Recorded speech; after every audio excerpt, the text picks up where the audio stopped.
Thank you for joining us today for our webinar to discuss the latest electricity emissions factors for Ontario. Emissions factors report has been our most downloaded report of all time, if you can believe it, probably by many of you who are here today. So it's my pleasure to welcome you to be the first to see our updates.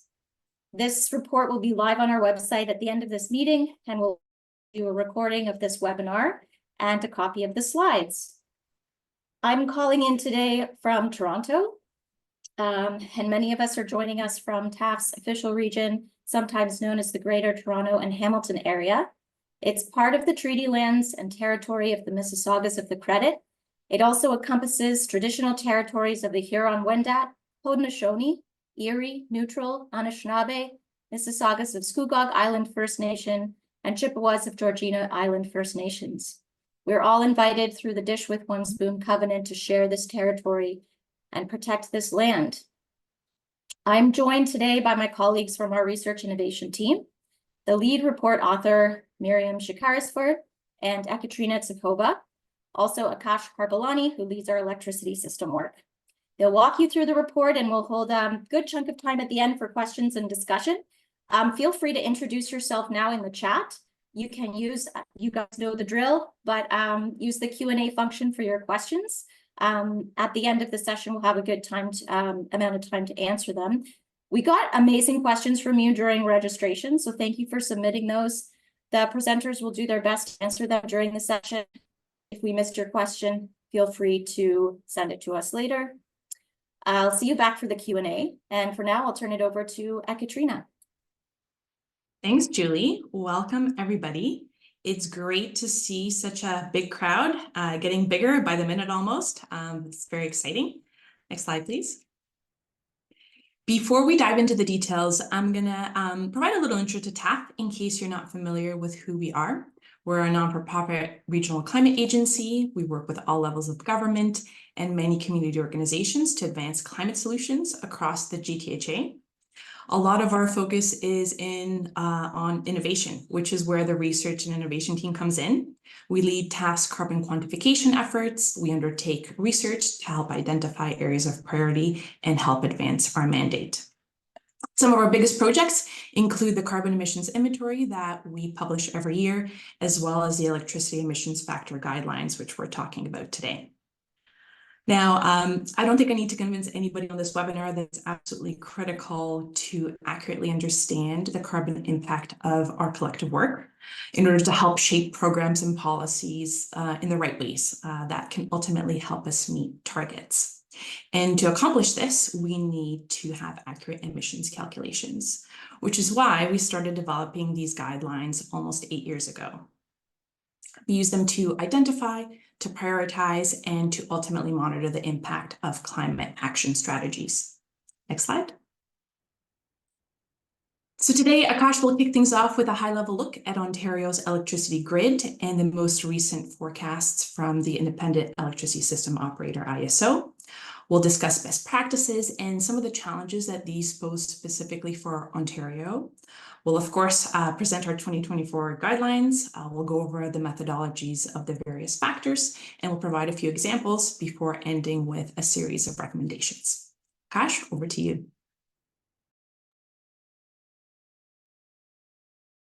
Great, thanks, Ekaterina, and good afternoon, everyone. So many of you are likely familiar with this chart. These are the resources that powered Ontario's electricity grid last year. And has been the case since the province phased out coal, electricity production was once again dominated by nuclear and hydroelectric power, making up 78% of total energy output in the province last year. Wind and solar produced another 9%, a number that hasn't really moved much in recent years. But from an emissions perspective, the number that we continue to closely monitor is the total output from Ontario's gas-fired fleet. So 13% of total energy output on the grid was sourced from gas-fired generation, a number that has been steadily rising since it hit a low of 4% in 2017. And perhaps more importantly, that number is expected to continue to rise significantly over the next few years due to a combination of both upcoming nuclear refurbishments as well as increasing electricity demand. Next slide, please. So this chart speaks to that expected demand increase, largely driven by electrification of other sectors.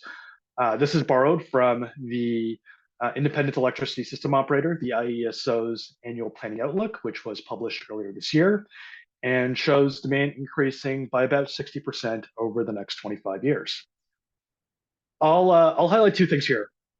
First, while that gap is relatively small between 2025 and 2030, the supply line assumes that gas-fired generation will ramp up significantly over the next few years to meet that demand, driving up overall emissions. And then secondly, there is a significant and increasing gap between demand, which is that orange line, and contracted supply, which is that blue line, beyond 2030. And so that a gap exists isn't necessarily a significant concern on its own. To what extent that orange line, that demand actually materializes is dependent on many factors, things like technology adoption, gains in efficiency, et cetera. And so as a system operator, you want to be responsive to those developments and any new technologies that might emerge. Next slide, please. It is, however, a significant gap. And the question is, to what extent will that gap be made up of non-emitting generation? We're currently operating in an environment with a lot of policy uncertainty and a lot of moving parts, including the forthcoming federal clean electricity regulations that will heavily influence the carbon intensity of the grid beyond 2030. Next slide, please. And so as mentioned, we're expecting the emissions intensity of the grid to increase in upcoming years. In parallel, the percentage of time that gas is the marginal resource is also expected to increase significantly. This is data that was provided to us by the IESO for 2024 and 2030, and shows that gas will likely be on the margin almost 100% of the time by the end of the decade, which will influence the impacts that actions like load shifting will have on overall carbon emissions. And so with that, I'll pass it back on to Katrina, who will dive into this in a bit more detail. For some context, in our last edition in 2021, we recommended the use of marginal electricity emission factors to evaluate the carbon impact of most use cases, anything from electrification to energy efficiency, storage, etc. And marginal emission factors, these represent the change in emissions from generation that responds to changes on the margin. So these factors really capture the complexity of how a particular change doesn't actually impact all generators equally. And as Akash talked about resources on the margin, in Ontario specifically, you have individual gas power plants responding to such changes on the margin. We also recommended the use of average emissions factors for situations where changes on the margin are less important, less critical. Things like evaluating the carbon footprint of a city or a building or organization. Next slide. And since our last release, there's been a shift on Renewable Energy Laboratory and the recommendations to Washington State specifically. So the idea is that short-run marginal emissions factors are to be used for short-term assessments where the electricity grid doesn't structurally change as a result of a particular intervention. And by structural change, I mean things like the number of capital assets, so number of generators, number of transmission lines, etc. All of those, the quantity of all those remain fixed. So effectively, the recommendation is to reserve short-run marginal factors for specific use cases, things like load shifting and battery storage. All other scenarios where we expect the grid to rebalance and to accommodate interventions, the recommendation is to use long-run marginal factors. And the really important point here is that the policies where for a number of years that follow these best practices require the grid to rebalance using non-carbon emitting sources to accommodate these changes in load. I also want to point out that recommendations around how average emission factors are to be used have not really changed. Those are still reserved for assessing things like a carbon footprint. So as you can imagine, applying these recommendations in practice starts to become pretty complex pretty quickly, and the challenge is even greater in the Ontario context. And I'll switch things back to Akash, who will talk a little bit more about that.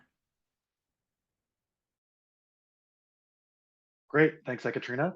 And so, as Ekaterina pointed out, trying to quantify the impact of a project or program and its interaction with the overall grid is a pretty complex endeavor. And there are a few things that make it even more complicated so in Ontario. First, there are gaps in data currently available to the public online. We'll touch on some specific recommendations later in this webinar, but we currently have limited visibility into which is on the margin without making some significant assumptions on our end. Now, as Ekaterina pointed out earlier, and those of you who are sort of familiar with past reports know, we did develop methods or proxies to overcome those gaps. Methods that we have since retired in the lead up to this report, which you'll see reflected in our new guidelines. We also don't have forecasts for how the supply mix will change to fully meet new demand. And this is partly related to the lack of policy certainty we have right now in Ontario.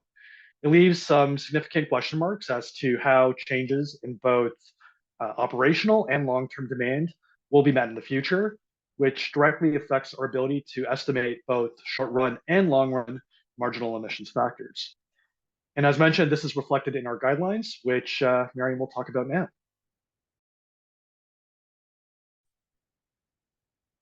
Sakash. Righty, good afternoon, everyone. Here is the decision aid that put together to help determine which specific emission factors should be used in common scenarios that we see. And it guides you toward the appropriate factors for different purposes.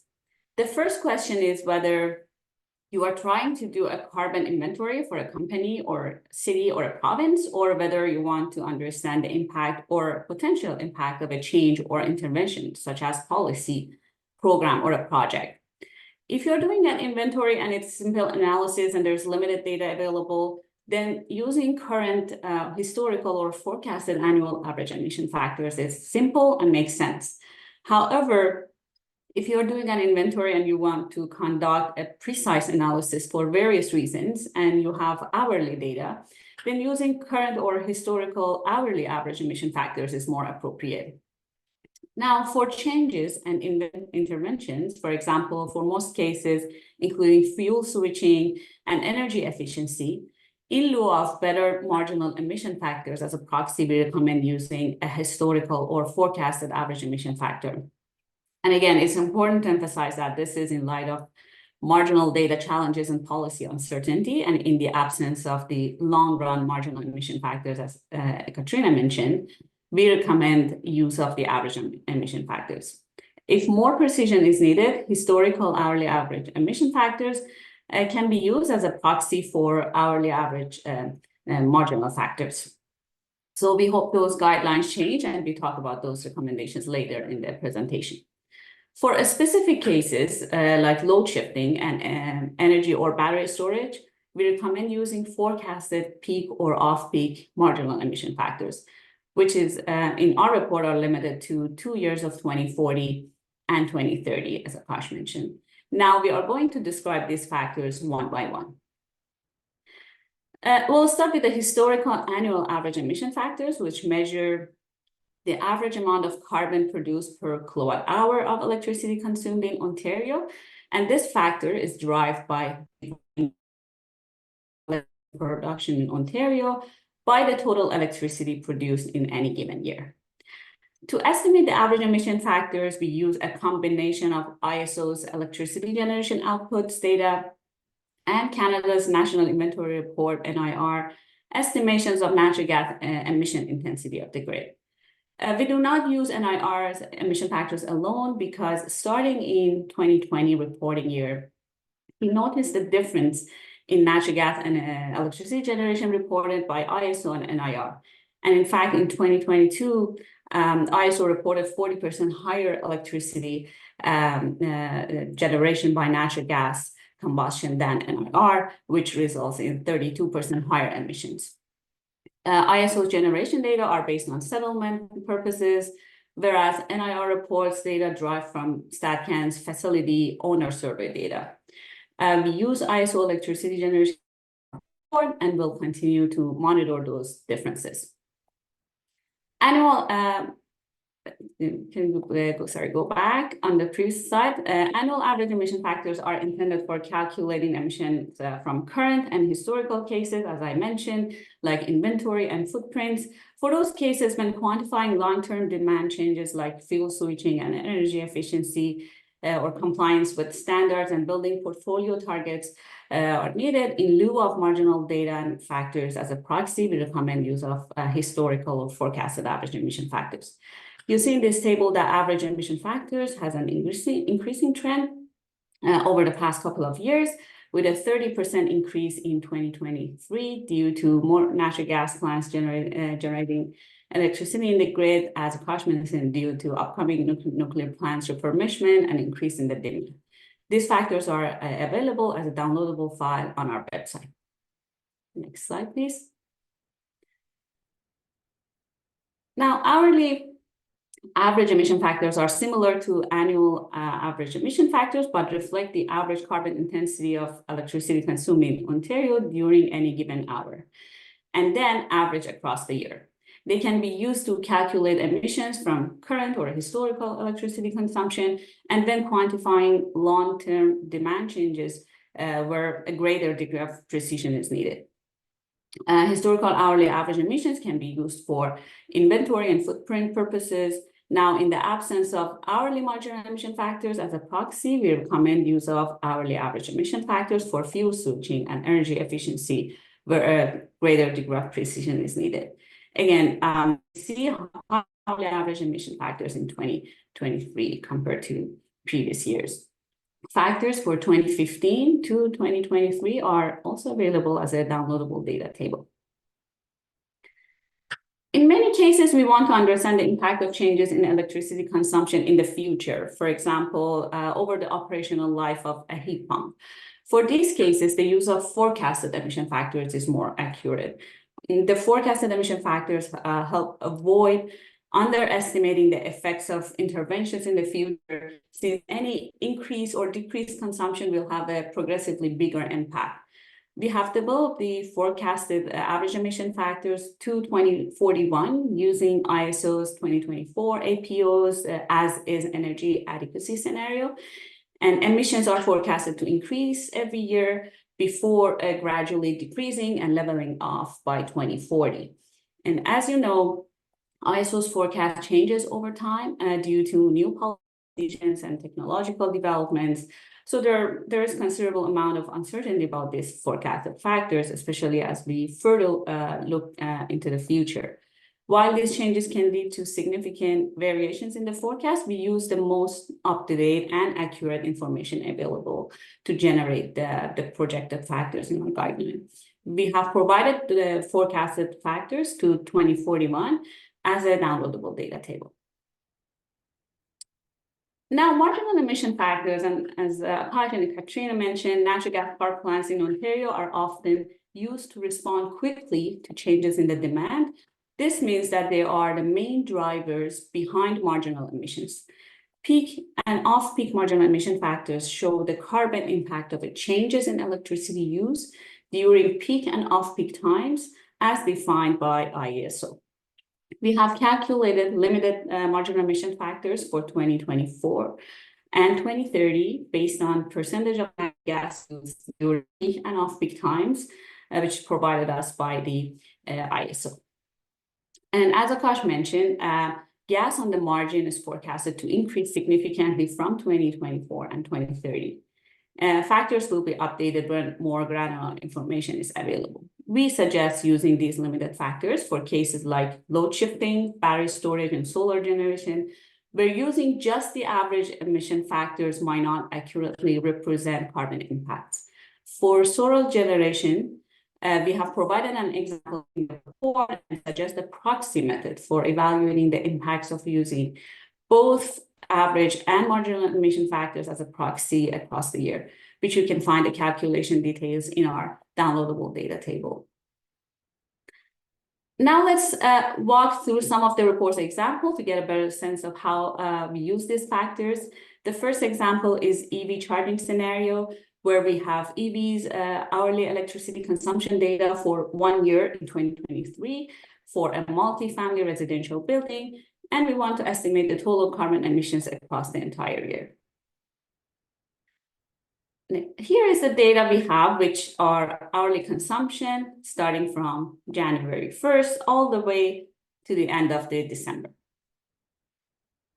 Now, next slide, please. We have aggregated the consumption across the year by hour. So here you'll see the data, aggregated data for each hour, 24-hour, and the total number. Next slide, please.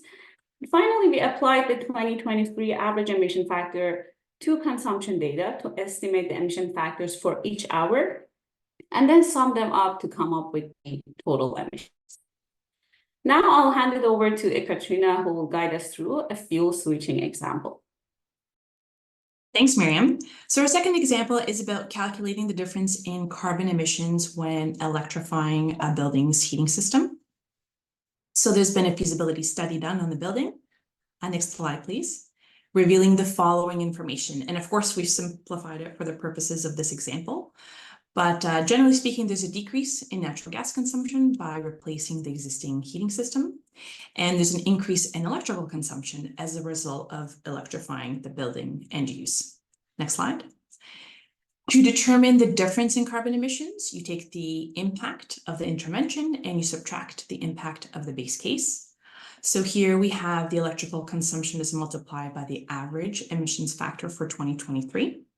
And on this slide, you see that factor is already expressed as a ton of carbon dioxide equivalent per kilowatt hour.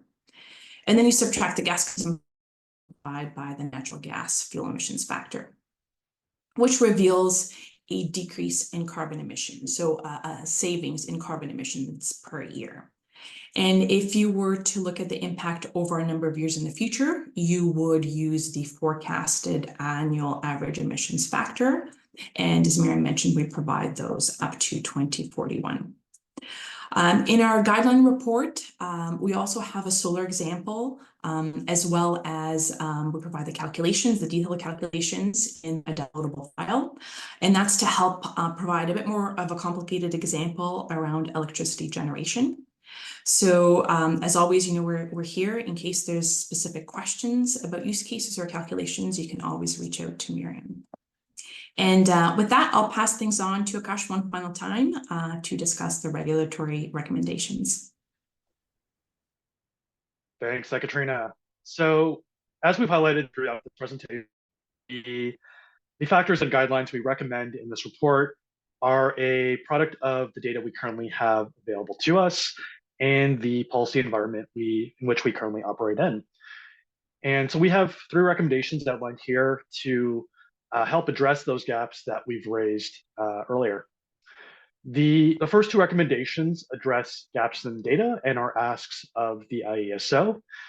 The first one, so while the IESO does publish hourly generation and capacity data that we rely on heavily to develop our average emissions factors, it is still challenging to deduce which resource is operating on the margin at any given time.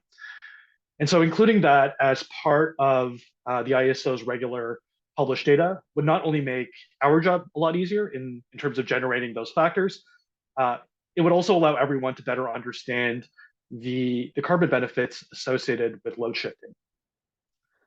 In addition, we're also hoping that the IESO will resume publishing as part of their annual planning outlook, projections of annual grid-related carbon emissions.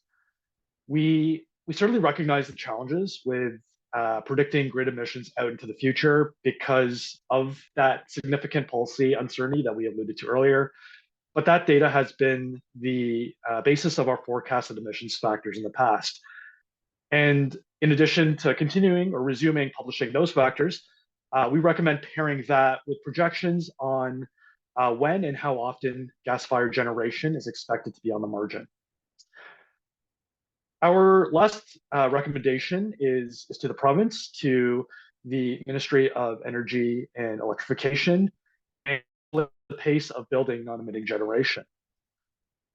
We are encouraged by recent actions by the province in launching a regular and predictable set of long-term and medium-term procurements targeting non-emitting generation. But in order to fully realize the carbon reductions associated with electrification of other sectors, we do need to ensure that that new demand is met with non-emitting supply and not by ramping up existing gas-fired generation. So with that, I'll pass it back to Julie to finish us off. Thank you, Akash, and all the panelists. I'll invite you back actually now as we get into the Q&A. We have some great questions in the Q&A function. Feel free to jump in. I'm going to direct the first question to Katrina. This one comes from Jamie Skimming. Is there a downside to moving away from the official NIR emissions factors for Ontario's grid toward tax emissions factors? Is there any confusion in having two data sets here? Thanks, Julie, and thank you for the question, Jamie. So we follow, we've developed our factors based on ISO's recommendations. And what we've noticed in the past few years is that there's a growing difference between ISO reported electricity generation by natural gas combustion compared to the NIR, with ISO being higher. And in 2022, we noticed the difference was about 40% higher. So ISO reported 40% higher natural gas combustion than NIR. And as a result, that meant we started to see a difference in the factors between the factors that we generate based on ISO data and the NIR generated factors. So that is the same for the forecasted emissions as well. So we're following ISO data, which is based on settlement data. We believe that is sort of the most accurate projections we can attach our analysis to, but they're very much recognizing that there is a difference between those two types of factors. Thanks, EK. And this next question from Ryan Zizzo, I know we tried to touch on this during the presentation about why the switch, because we used to recommend marginal and now we're looking at average. If you could give us the kind of nutshell, easy for as simple as possible. I know it's very complicated, and I think maybe after watching this presentation a few times, I finally got it. So thank you, but could you break it down for us again? I'll take that on. Yeah, a good question, Ryan. So the best practice recommendations are still to use marginal emissions factors, either short run or long run factors. Now, because of data limitations and challenges with projections, we have very limited data to develop marginal emissions factors, and we've provided limited marginal emissions factors for 2024 and 2030 specifically. So in lieu of, given the context of these challenges, we're recommending a proxy method of using average emission factors for most use cases, and reserving those limited marginal emissions factors specifically for load shifting, time of use, etc. So we hope as more information becomes available in the future, we'll definitely update those guidelines. But at the moment, we have to kind of make light of the best available information. Maybe I'll just add on to that, if you don't mind. So one of the major changes in this guideline relative to the previous one is the distinction between short run and long run marginal emissions factors. So in the past, the marginal emissions factors that we've provided are targeted at operational change, right? So if you turn something on, what happens to the grid in that instant? What we found, and this is based on a scan of emerging and best practices that have been implemented in other jurisdictions, is that the grid does, and we kind of knew this, but this is also now being crystallized in actual application. Other jurisdictions are trying to estimate what actually happens to the supply mix due to electrification. So if you have mass adoption of heat pumps, how does the grid supply change as a result of that expected increase in demand? And so what we're doing is we're distinguishing first the difference between short run and long run marginal emissions factors. So short run is really that operational change in demand, and long run applies to that sort of long term change in supply mix as a result of electrification or other use cases. You might have heard of operating or build margin used elsewhere. But in lieu of being able to estimate that long-run marginal emissions factor, we're recommending the use of average emissions factors as a proxy until we're able to better estimate those long-run marginal emissions factors. It's something that we've had a lot of discussions on internally, and I know it's a pretty complex and it's a new way to think about the application of these factors. But we're also happy to answer any questions that might arise as you start to dive into the report. Okay, this next question is for Miriam. This came in through the registration. Is there precedent for different emissions factors being used across Ontario and different emissions factors projections? Thanks for the great question, Matthew. Emissions factors can change depending on the amount and type of resource forecasted to be on the margin. For example, there are differences when using ISO's 2024 APO high nuclear forecast versus as-is energy adequacy forecast. And TAF has used ISO's 2024 APO as-is energy adequacy forecast. And also, as I mentioned during the presentation, when comparing ISO's forecast, ISO's emission factors with the National Inventory Report, and as the EK also touched on it, we see that there is a differences, and ISO reports, for example, in 2022, 40% higher electricity generation by natural gas combustion than NIR, which results in 32% higher emissions. And this is the same case for the forecasted grid emissions as well. We see that ISO's emissions forecasts are higher than NIR's. And as mentioned, that's due to multiple reasons why NIR's gas generations are different. NIR mostly relies on facility owner survey data, or there might be in some cases facilities submit their report this year, but not next year, but sometimes submitting all same previous years together. So there are, cases that we see there are reasons why ISO and NIR's gas combustion generated are different. So, but we use ISO electricity generation data in our report, but continue to monitor different reportings that we see for Ontario. So there were a number of questions in the chat about the difference between the federal forecast and the ISO numbers. I think we've covered it off unless there's anything you'd like to add. And maybe you could just build on that by talking about how we collaborate with levels of government and the ISO to develop this practice, and with other practitioners as well. Are there any comments you want to make about how we land on and consult and develop these processes? EK could comment on that.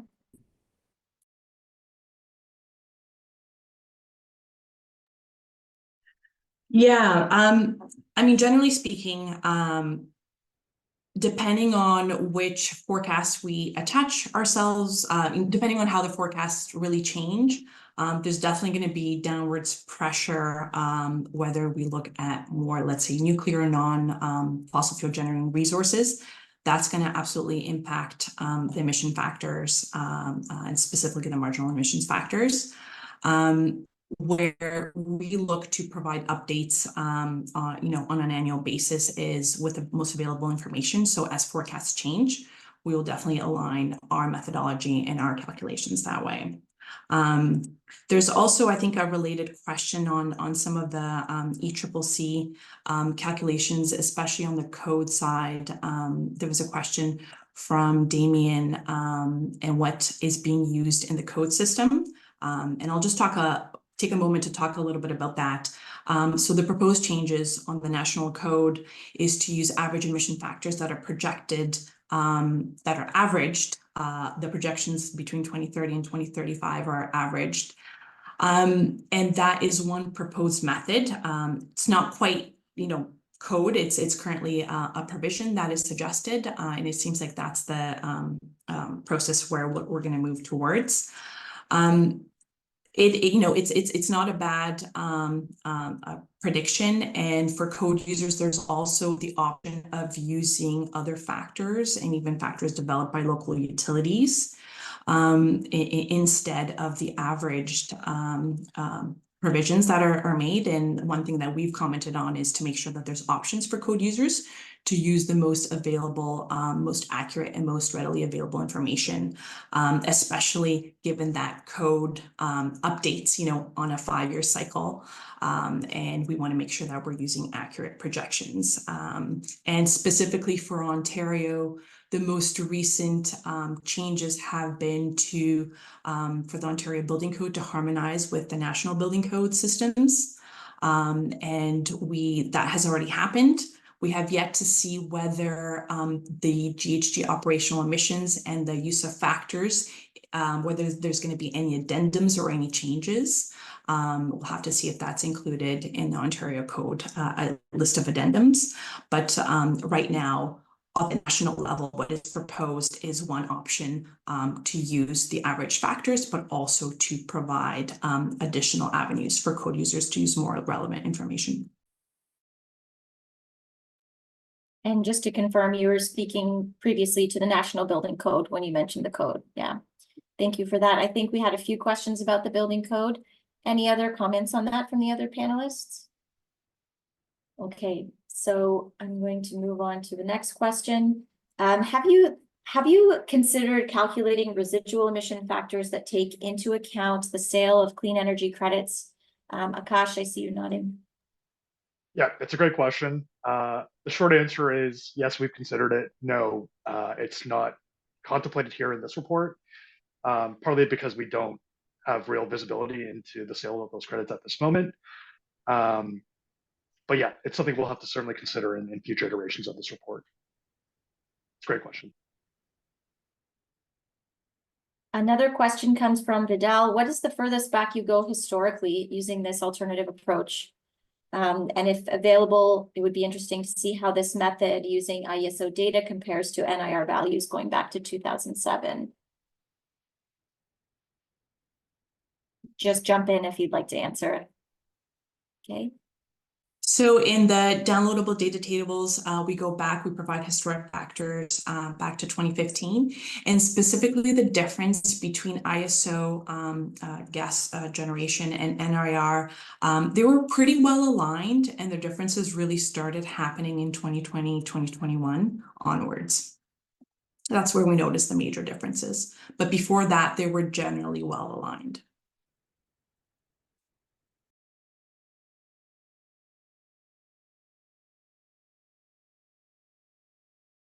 Sorry, I'm muted. This question from Kevin, there's a comment here as well. It has been a challenge to identify a definitive source to obtain up-to-date annual emissions factors. ISO does not appear to publish annual or monthly average grid GHG intensity. Does TAF recommend how to obtain more accurate current emissions factors? Are we planning to release our emissions factors more frequently in the future? Maybe I'll take that on, Julie. So it is true that with NIR, the gap is 2 years, and that's another reason why we reference ISO data, because that is updated a lot more frequently.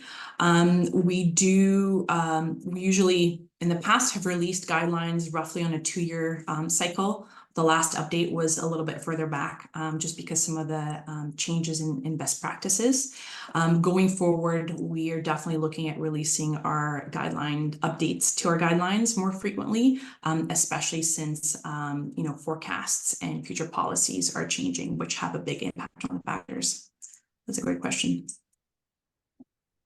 Great. This question from John. Does your analysis consider the use of CCS in forecasted gas generation, and what are the assumptions? And does your forecast assume that generators would comply with the proposed federal clean electricity regulations? Akash? Sure, I can take this one on. So our forecasted average emissions factors relies on the projections that are a part of the IESO's annual planning outlook. And so to the extent that those forecasts rely on CCS, that would be baked in. The open question really, and this is sort of alluded to in the IESO's own report as well, there is a lot of uncertainty on how, based on that sort of increasing demand curve that we showed on the presentation earlier, how is supply going to evolve to meet that demand? And in particular, how is gas-fired generation going to respond, or to what extent are they going to be allowed to operate to meet that demand? And so that chart I flashed on the screen 20 minutes earlier showed that there's a pretty significant gap, and to the extent at which that gap is met with either gas-fired generation or non-emitting generation is really going to be driven by those federal clean electricity regulations. So we're to answer your question, we're relying on the IESO's annual planning outlook, but I think that planning outlook, that uncertainty that is reflected in that annual planning outlook, is a product of the uncertainty around the CER as well. Thank you. The recently approved operational greenhouse gas regulations that will be added to the NECB. I'm not sure NECB, what that acronym is. Are you familiar, EK? That's the National Energy Codes. Okay, thanks. Yeah. I'm trying my best to simplify the questions, but it's so many of them are over my head, so bear with me. Normally I can summarize on the spot, but these ones are deep dive. So the NECB in 2025, they're based on projected average electricity emissions factors from Environment and Climate Change Canada. Do you think this approach is adequate, considering that the regulations require a GHG accounting process rather than an evaluation of emissions associated with replacing one technology with another? Yeah, looking at the proposed changes, last commentary a few months ago, we definitely support introducing operational carbon in the 2025 code cycle, with embodied carbon being introduced, or targeted to be introduced in 2030. And as long as there's an options given to the code users, whether they want to use the average electricity emission factors from ECCC, or whether they want to use maybe more specific, more accurate factors depending on their area, because the national code systems obviously are national, so they cover a lot of different provinces, a lot of different jurisdictions and areas, and code users within those might have different access to information. Ultimately, we strongly believe that a tier approach, looking at energy and looking at carbon, is a way to get us to net zero and ultimately to the targets where we need to be for new construction, as long as there's flexibility in code users using the most accurate information. And maybe I'll leave it at that without getting too far into the codes. I'll hold myself back a little bit, but happy to continue the discussion offline on the code system. And so this question comes from Jamie Skimming again. I think we can try to answer this question. Akash, maybe you could take this one. The question is about whether Ontario's emissions factors data, whether this is distorting the view of gas in the mix. And I don't think we can comment on the motivation of the province on why the data is released in the way that it is. But I'm wondering if you have a comment, Akash, just about the quality of the data. If you can read the question there. Yeah, so I believe this is referring to the difference between what's reported in the NIR versus what the grid mix would suggest using IESO's generation data. There is like as Miriam kind of pointed out earlier, there is differences in the methodology, the underlying methodology that are used to calculate both. As to why specifically there's such a large difference, I think it's something we would like to understand a bit better as well. Miriam, if you want to chime in here, I'm happy to defer this question to you. But yeah, I mean, I'll just say that I can't remember what year that those numbers started to diverge substantially when that actually happened, but up until a point, those numbers align fairly closely, and so that is an open question that we are diving into, and it's something that we would certainly like to understand better as well. And Miriam, I don't know if you have anything to add there. Probably pretty well. Yeah, and it was the 2020 up until 2020, really the differences were small and insignificant, but mostly, especially in 2021, we started to see a big gap between gas generated from NIR report versus ISO. We have attempted, to discuss this with ECCC and ISO and trying to understand these gaps and trying to, remove these gaps. So works are under process and discussions are still going to be continued, but for the purposes of our report, we rely on ISO's data, which is mostly based on purposes and more up. And maybe go ahead, Iki. I was just going to add before we go to another question, it with ISO that's based on verified settlement data. So what utilities were paid for. The ECCC data relies on what the individual facilities report through Stats Canada. So there also is a point where, due to confidentiality purposes, it's difficult to really unearth the reasons for this difference. And the reason why this difference sort of started coming about in the last few years. So it's something that we'll continue to explore, but there's also a certain level of confidentiality and when and how data can get updated from Stats Canada. Thanks, CK. Miriam, this question is for you. It's more of a comment. Using utility factors for the performance path in the 2025 code is great, but the prescriptive pathway is based on projected factors. Did you want to comment on that?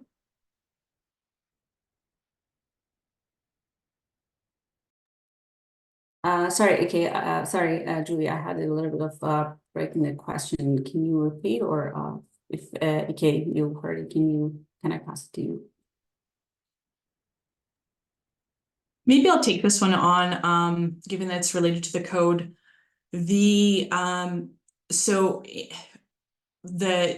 Just as a bit of a background, performance path to specific targets and performance, whether it's energy or GHG, and there's a tiered system. And then the prescriptive pathway usually involves specific guidelines of how to build the buildings, and there's usually a reference baseline building scenario that you compare to. So I'll have to, I'm not recalling how far the prescriptive pathway goes based on the projected factors. I'll have to look into a little bit on that, but as far as the recommended provisions last time in the last commentary, they provided different recommendations, whether it's a performance path and prescriptive pathway. And one of our comments was just to help with harmonization. Without kind of getting too far into the code system, there's different pathways that you can follow to meet compliance, whether it's energy, GHG operational, or prescriptive pathways. And there are still some discrepancies and kind of harmonization issues around that. So there's definitely, I think, room for improvement. This question is such a good question, and thank you so much, anonymous attendee, for asking this question, because I know we're dying to answer this and want this question to be incredibly clear in the report. And that question is, should we still consider electrification as a critical path towards net zero, given the higher annual average emissions factors? Akash? Yeah, I'll take this one on. Absolutely. even with a grid that is projected to be, let's call it 25% um,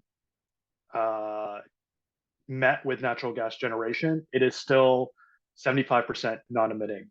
And even if that number, that 25% number, was to increase to something beyond that, the case for electrification is clear. The carbon reductions you can realize through electrifying your heating, to switching to an electric vehicle, um, the carbon emissions that would otherwise result from the burning of fossil fuels is in far excess of those emissions that would come from the grid. And so absolutely, electrification is still the critical path to reducing carbon emissions and then getting to that net zero goal. And the other thing I'll just highlight is that those projections of average emissions factors increasing are really more over the next decade. And the thing that we really tried to highlight in this presentation is that it's unclear what happens after that, right? And so we have the federal clean electricity regulations coming hopefully later this year. We expect the average emissions intensity of the grid to drop substantially as a result of those regulations, and because there is a desire to reduce and eliminate carbon emissions from our economy. And so, yeah, absolutely. Electrification is the critical path, and we should continue to electrify all of our sectors to the extent possible. And if I can just add, that was a really great response, Akash. On the building side, where I think a number of our callers are probably thinking of how to use these factors. When you're replacing heating systems, domestic hot water systems that continue to rely on fossil fuels, waiting for the grid to decarbonize before switching over, for example, you're locking in those emissions for the life of those systems. And I think anybody that has, tried to convince building owners to prematurely replace a heating system, just because the carbon emissions are very high, for example, is very difficult to do. So once you install those boilers, they're going to be operating well into the timelines for our targets. So that's kind of some of the practical realities of looking at these impacts in a real life scenario, and specifically to buildings. I saw a comment earlier about solar and some requests for examples of use cases for different carbon emissions factors. So I wanted to mention that there are 3 examples in the report, and one of them is on solar PV. So that example was a bit more complicated, which is why we chose not to dive in during the presentation. But once you review that in the report, if you do have questions or would like to debrief, if you want to talk to someone on our team, I think we'd be very willing to do that. There's a hand up from Terry. I can allow you to speak, Terry, or you could, if your hand is up on purpose, I'm just going to allow you to speak if you'd like to ask your question. I can, if you're there, yeah, you're unmuted, yeah. So go for it. Can you hear me? Yes. Oh, perfect. Sometimes this doesn't work. So I sit as a voting member on the Codes Canada section, and there was 2 areas that were asked, and that's why I'm sitting in on your meeting, because it somewhat focuses in the same area. So one was the impact. So we're talking about electrification, and the question was, with electrification, is the customer going to be charged more as we go into the future? Because nobody seems to have taken a look at where costs are going. Higher, lower, it really doesn't matter. It's just getting an estimate. Has TAF done any estimate of where electric prices will go as we go into this electrification? So that's one thing. And then the other one goes back to Ekaterina. One of the major uses for fossil fuels or natural gas in the building code is for space heating. The numbers used even in the building code identified originally 75% of the energy use, and then that was dropped to 60%. But regardless, that's very large amount of energy. And interestingly enough, that only occurs during so many months of the year and always a particular time of the year. So the question is, how do you average something that comes from 3 or 4 months of the year over the whole year? So I was kind of a step back in reference to your original comment that you should be using average values on the emissions, whereas we already know historically from the side of the use of natural gas in buildings, a large percentage of it is used for space heating. They don't run those boilers during the summer, or they typically don't. And I haven't run my gas furnace for heating at my house ever since I've owned a house during the summer. Maybe some people do, but it still would be a small amount. So I would have thought at least some sort of seasonal value could be used as opposed to marginal, because the term marginal, the electric industry uses it one way, and it could be used by other people a different way. So there's two sides to this. One is electrification is fine, but what's the impact of it in reference to cost? And then the other side is, indeed, fossil fuels are used a lot in the building code, and it's specifically for thermal uses. And air conditioning has only recently been added, so to speak, in reference to overheating. So it's always been for space heating, and that's why I've got better windows, better walls. So you're always trying to reduce the winter heating. And as we know, with heat pumps, instead of having 4 months of heating, you now have maybe 3 months of heating, because they work very efficiently on the shoulder months. So those are two major questions. I don't know if you have an answer. I just wanted to make sure I kind of stated them in the right way. And that's why I think my question, which I did send earlier, was what should be the emissions factor that we're using in the building code? Because the building code is not the electric generation in the province. That includes industrial plants and everything else. Buildings are buildings, and they have a very particular electric or thermal draw rate.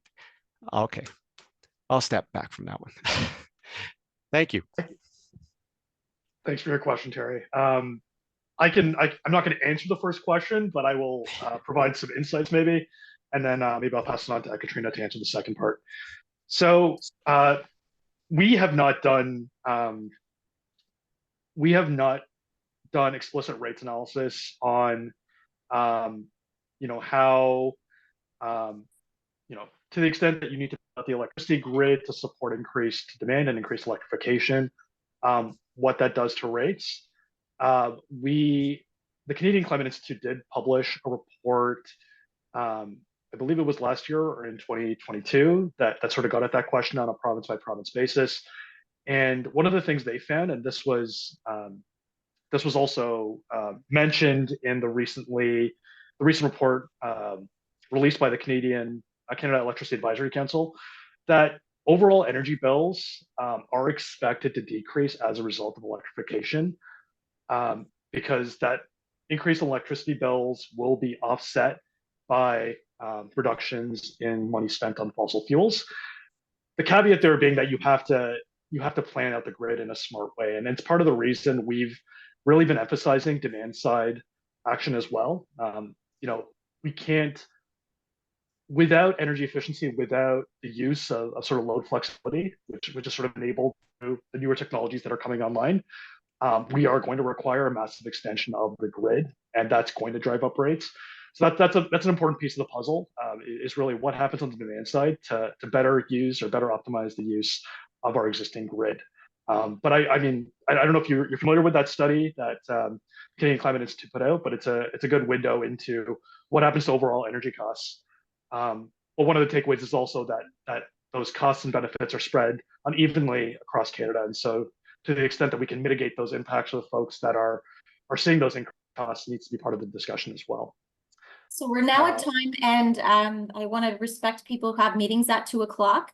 If your question didn't get answered, please do follow up with Miriam. We're happy to answer your questions. The live report is now in the chat. Thank you so much for joining us and for your excellent questions. I'd really like to thank my colleagues for their efforts on this challenging report and acknowledge that many of you have contributed to this practice over the years. You're doing incredibly important work, so thank you. We'd like to hear your feedback as always, so stay in touch. You can reach out to Miriam, subscribe at taft.ca, and we'll send you the presentation from today and the slides Have a wonderful rest of your day. Yeah. Thank you, everyone.